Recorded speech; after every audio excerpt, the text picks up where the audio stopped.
Ahoy, hoy, I'm Pavo. And I'm Neil. And welcome to That's No Moon. It's a podcast. It's your weekly digest of all the Star Wars news you need to know, right up to the minute, up to date, and finger on the pulse. Literally. It's episode 34, so welcome along. And we had some news that broke just today as we're recording this, Neil. Absolutely. So, Vanity Fair has released photos from the set of The Last Jedi. Legendary photographer Annie Leibovitz was on set. Leibovitz, is it? You sound like you know her. Yeah. Was on set to get the snaps. Because she's legendary. Do you know her, do you? Yeah. Personally? Not personally, no. Was on set to get the snaps, which included 4 cover photos that comprised of one of Luke and Rey, one of Leia, one of Captain Phasma, General Hun and Kylo Ren. Hux. Oh, it says Hun. That was doing an text. Anchorman, wasn't it? I was just reading. I could have written anything on that copy, and you'd be reading it right now.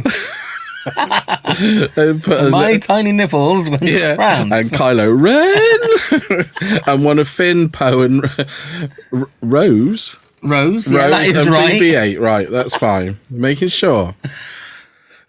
There were also set photos showing the inhabitants of a casino on the planet Canto Bight, as well as first looks as Benicio del Toro character DJ and Laura Dern's character Vice Admiral Amelin Holdo. There were a dozen new photos released by Vanity Fair, also with a short behind-the-scenes video of the various photo shoots. Right, tell me more. Well, the 4 covers were released. I think they actually released them yesterday, didn't they? The main covers. And then while I was at work today, they released the behind the scenes. They did the same thing for The Force Awakens. That's right. It's not new with them. And didn't they do it with I think they did it right back with Revenge of the Sith. Probably. There is something the Vanity Fair do like to do. You sort of get the cast together and do these great photo shoots. They've also done it when they've done like the celebrations for the years as well, where they got cast members back. And I believe they did a Star Wars one where they had all the original cast, as many as they could, all together, didn't they? If you remember that one. Yeah, but the photographs were very, very interesting. I mean, I don't know whether you'd feel the same about how nice the photographs of Luke and Leia are, obviously with the situation with the fact that Carrie Fisher passed away, but they're really nice photographs. Yeah. And it's lovely to see brother and sister back together again. Yeah. In a very touching embrace, and Leia's looking at the camera quite solemnly. So yeah, I don't think it's a posed photograph. It's not from. Well, they've been from told, the movie. No, it's a set. But photo, you could also read into it that he's comforting Leia. Because of Han. But well, they're obviously going to address that, haven't they? I think we're going to see a funeral. I mean, whether or not Luke and Leia share any screen time in episode 8, I don't know, because they might have been planning to have that to wait until episode 9, but obviously that's not going to happen now. No, that's going to be an interesting thing. The interesting thing is, for me, is to see Benicio del Toro as his character. Yeah.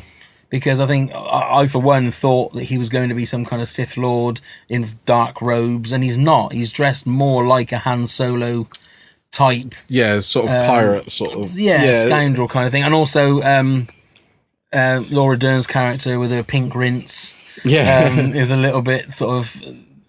Now, going to Benicio del Toro's just quickly, because obviously I sort of try and avoid to read, as we've already know, those that watch this, that I sort of avoid spoilers. Do we know exactly whether he's really bad or if he is bad or he's good? Have they sort of... They haven't... I mean, the first thing I've heard about his character was what was put on... Today. But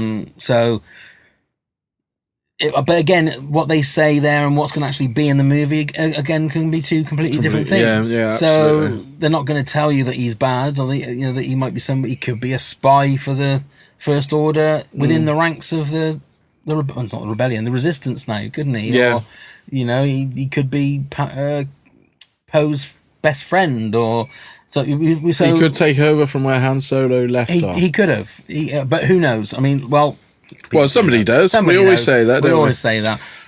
Right, let's move on, because obviously we've got a lot to get through. Okay. All right. So TMZ got their hands on some pictures from the Southampton set of the upcoming Han Solo movie, which looks interesting. The images give us a first look at Alden Ehrenreich's Han and several of the vehicles. Now, did you have a look at these? Yes. The vehicles look really old, don't they? Yes. Do you know what I mean? They almost look like old-fashioned style sci-fi vehicles. Yeah, because one was like a intrigued. land speeder kind of thing, wasn't it? Kind of vehicle, which they said that Han was going to be piloting, if you like, or driving. So that was quite interesting. I just liked... You couldn't quite see what he was wearing underneath his protective cloak, if you like. But it's the flowing hair. It's and on the very picture, Han did you Solo-ish. see, look like he had some like scarring? Yeah, or I something? think he's obviously been in a fight or something. He's got some kind of bruising around the eyes or stuff like that. But it's again, it's like anything. It's more of a confirmation than the fact that they are shooting the movie. That they're well away, aren't they now? They must be very close to actually finishing shooting. I would have thought. Principal photography, yeah. But it's, that trailer must be imminent teaser. I would have thought. It's got to be D23 or Comic-Con. It's got to be. They got to put something right, and at least a title. Oh, exactly. Yeah, it can't just be Han Solo. It's got to be. Well, could it be the Han Solo story? Star Wars saga could be Young Han Solo Chronicles. That's the Indiana Jones. Yeah, it sounds too much like a TV series, that. So after the first images of the Han Solo pictures were released, a video surfaced of them filming it with what looks like, we are told, a pod race. MakingStarWars.com got a quote when handed the footage saying, finally made it out to Forley, which is the power station they were filming at in Southampton. Nothing shaking, but just spoke to a lady walking her dog. She saw some sort of battle filming. Plus, they were filming some sort of drag race with odd-looking vehicles. Now, they're obviously the vehicles that were in the picture. Now, question is, I have seen a bit going on from this, which was linked under where I read the story, that people are saying it's obviously a gambling race that Han's involved in. Right. Now, could this be where he won the Millennium Falcon? Just throwing it out there. Well, I mean, that's all sort of up for grabs now, isn't it? Because... all of the fact that he won it from Lando, didn't he? Yeah. That was all from old Legends stories. So they can rewrite that now if they want to. I don't think it's actually canon anywhere that Han won it from Lando. It's sort of mentioned, though, isn't it? Well, yeah, but it's mentioned in the old books, which are now classed as legends. They're not canon in the history of Star Wars. Right. Since when they bought Disney, it stopped everything. Every book that was made pre-Disney was written, that is all now classed as legends. Right. So all storylines there are not official Star Wars canon. Anything after that is. You would think, though, that they would have some hint to it with Lando, because of obviously casting Donald Glover as Lando. They can still do it. And the same as the whole story about the life debt that Chewie has with Han. I'm sure they will still, because they still borrow bits out of the Legends section of Star Wars with Admiral Thrawn and stuff in Rebels, so they can still do that. I'm just saying that they don't have to adhere to that particular plot line anymore. They can change it and manipulate it a little bit. So it doesn't necessarily have to be a card game. It could be a car race. It could be a car race. Yeah. It could be like the scene in Greece where they're going down. They turn it into a musical. Gets headbutted by the car, so Danny has to go off. The end of the film, that they fly off Chewie and Han in the Millennium Falcon, like they do at the end of Grease. Sing We Go Together, like do up with have a digga-ding-a-dong. Yeah, everybody behind, even Jabba waving them away. Maybe they could do that. Yeah, it'd be fun. No, I think that'd be quite interesting. It sounds like it's going to be a lot of fun, that movie, with the sense I hope of so. Because I was going to talk if it's some sort of pod race or car race or vehicle race that they were talking about. The one bit of it, Phantom Menace, that I thought was astounding is the pod race. The pod race, yeah. So that'll work well, won't it? That will work well. It will, indeed. Right, we're going to move on. We had a whole host of questions. Slew. YODA'S questions. So we're going to go through a few here. I've chosen 3. Thank you very much if you did write in. If yours didn't get read out this week, don't worry.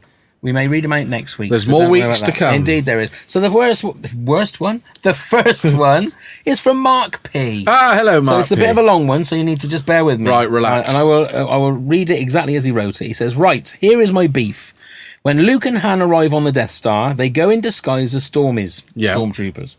They leave the Falcon and go on their adventure. All sounds fine, right? Yeah.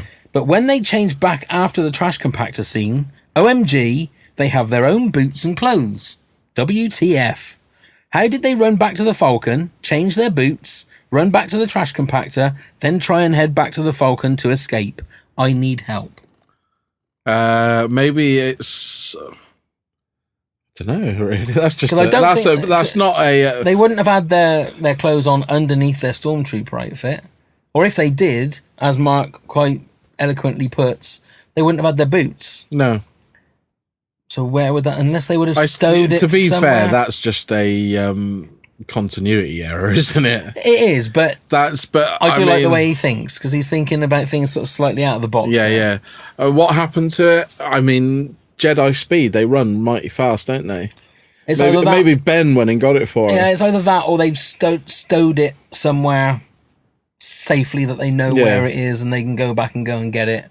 Yeah, I mean... Because their clothes are dry as well. They've just been in the trash compactor. If it's underneath... Well, especially Luke, isn't it? Yeah, if it's underneath the suit, it would have been wet. And in white, it would have gone see-through. It would, yeah. Ooh, wet t-shirt competition. Oh. No, I mean, if you want to stay and try and have the story, I think they've stowed it, haven't they? Either that or Ben's been carrying it around for them and left it for them. But he doesn't. We see him. He doesn't carry it around. No, and they don't meet up with him. But he goes off and there's cuts. He might have just... But they don't meet up with him again. He might have had his bag for life with their clothes. No, I don't think he would have done. Stowed it away. No, I think they've stowed it. I'm going to go they've stowed it away somewhere. Yeah.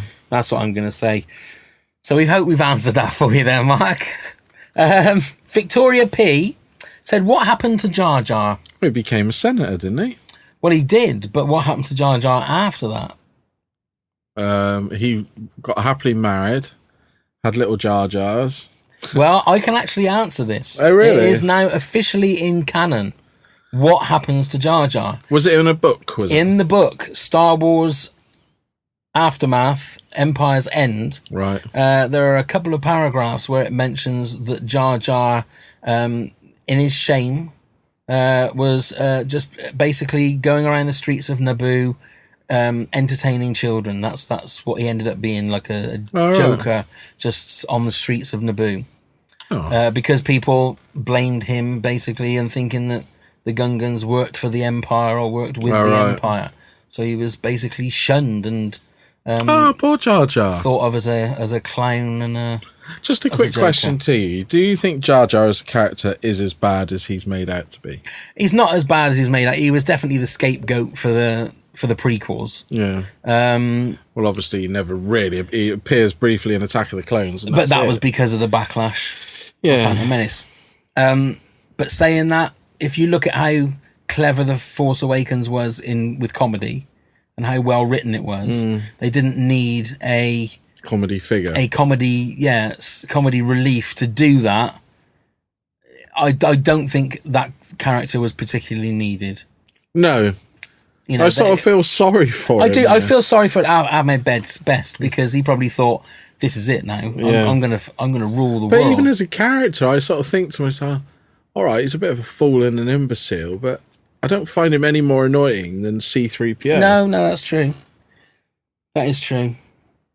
Okay, final question from Gerald C. Gerald C. He says, why does a Sith train a Darth when he knows as soon as he is able, he will overthrow him? When he's saying a Darth, I'm assuming he means like an apprentice. An apprentice. I know that the Sith have a rule of two. There are only ever two Sith. Yeah. There's the Master and the Apprentice. Yeah.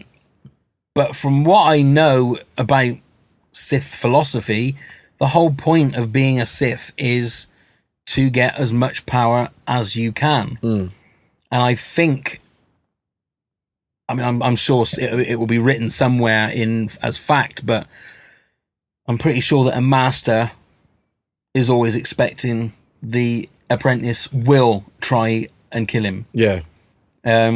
Or her. I don't think it has to be male. Do you think they sort of like get more than one and one going just for natural selection. I think and I will say I'm not somebody that has read all the books, but I'm sure that the answers to this is in the books, and if you know, please leave in the comments. Oh yeah, please do. But my feeling is that they're always looking for a better. I mean, the Emperor did in Return of the Jedi. Yeah. He was saying to Luke, he's saying, kill your father and come and take his place at my side. So they're always trying to upgrade. So is there more than one Darth or apprentice at a time? Well, there's more than one Darth, because we had Darth Sidious, we had Darth Maul, we had Darth Tyrannus, which is Count Dooku. So that's what I'm saying. So is it they get all these Darths going, and then it's just like natural selection to get the main one at the end? I would assume so. It's because see, I've never thought about that before. That there are only supposed to be two, but why would there be Darth Tyrannus? That would make it mean that even.